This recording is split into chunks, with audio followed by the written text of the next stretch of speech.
Then we'll go and watch 14 YouTube videos from 3 different speakers, and they'll give us bits and pieces, and we think that we got it figured out because it seems to be going better than it was before. And to be honest, that's the biggest illusion to us. We use the same brain, the same thinking patterns that led us to darkness, led us into destruction. We use these same thinking patterns, the same thinking apparatus to lead us back to fulfillment and back to the light. If you knew how to lead yourself with your thinking to the light, would you ever have ended up thinking your way into the dark?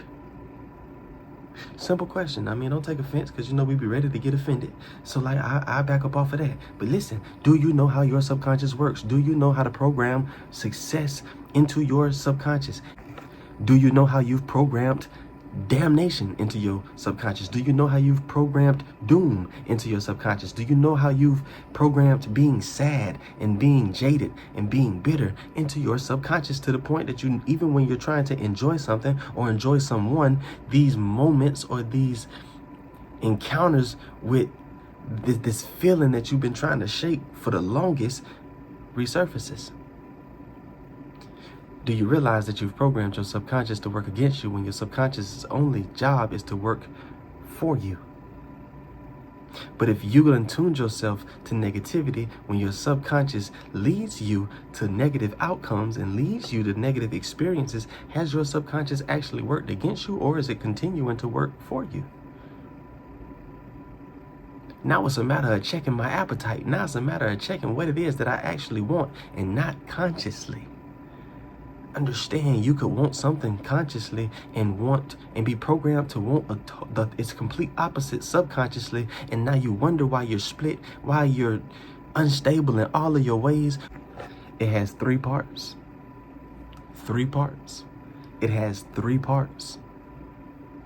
Your subconscious does not believe what is true or what is false. Your subconscious believes what you repeat, what you feel, and what you believe. So if you're sitting around repeating something that you don't feel and you don't believe, understand your subconscious is not going to receive it and is not going to provide it. It's actually going to continue to operate the way it's been operating, unfazed by these repetitious utterings that you're providing. Understand, if you're feeling something but you're not repeating it and you're not believing it, it absolutely means nothing to your subconscious. It dictates to you whether you want to get out of the bed in the morning. It dictates to you whether you want to go and engage with your friends today. But understand, like, your subconscious is totally out of the loop if you're feeling something and you haven't repeated it and you haven't believed it.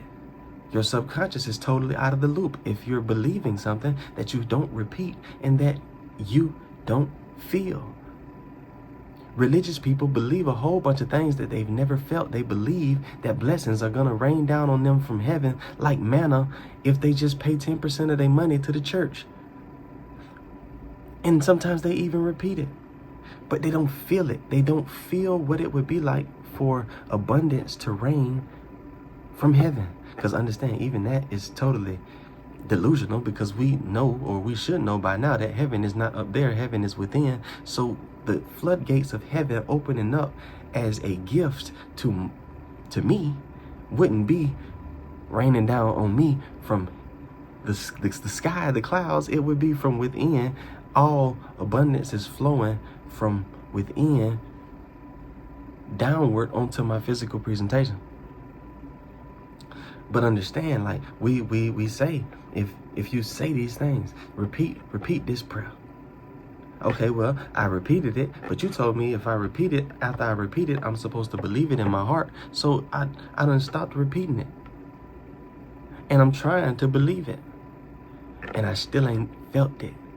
You telling me that I'm saved because of what I repeated and what you told me to believe in my heart after I repeat, but I still haven't felt what it would be like to be saved. From what? Saved from my delusion, saved from my erroneous thinking, saved from my ignorance. But we think that we being saved from outside forces, outside entities like God's wrath or Satan's anger. Understand, if you really want to change your life, there's a 3-part process that you need to start engaging with and dropping in beneficial, edifying things. That's why you're told to set your mind on the good things, set your mind on the beautiful things, set your mind on the good things, and give no attention. Stand firm, stand steadfast, like be rooted like a tree in seeing the things above. No, don't stop giving attention to the things that you don't want. Stop giving attention to how bad it is and how much you need to be saved from how terrible it's gotten.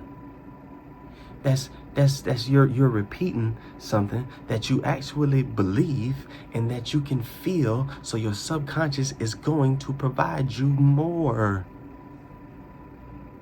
Your subconscious knows 2 responses: yes and more, yes and more, yes and more. But how do you speak into your subconscious? You got to repeat it. You got to feel it. And you got to believe it. Stop saying things that you don't believe. And if you believed it, and if you really believed it, the way to check whether you really believe it is if you can feel it. Anything that you're repeating that you can't feel, you don't believe. When you align these 3 functions, with your 3-part being, I promise you, 3 + 3 is 6. 6 is the number of man. Man is made perfectly in the image of the divine. Stop letting people play with you. Matter of fact, stop playing with yourself. Lock in.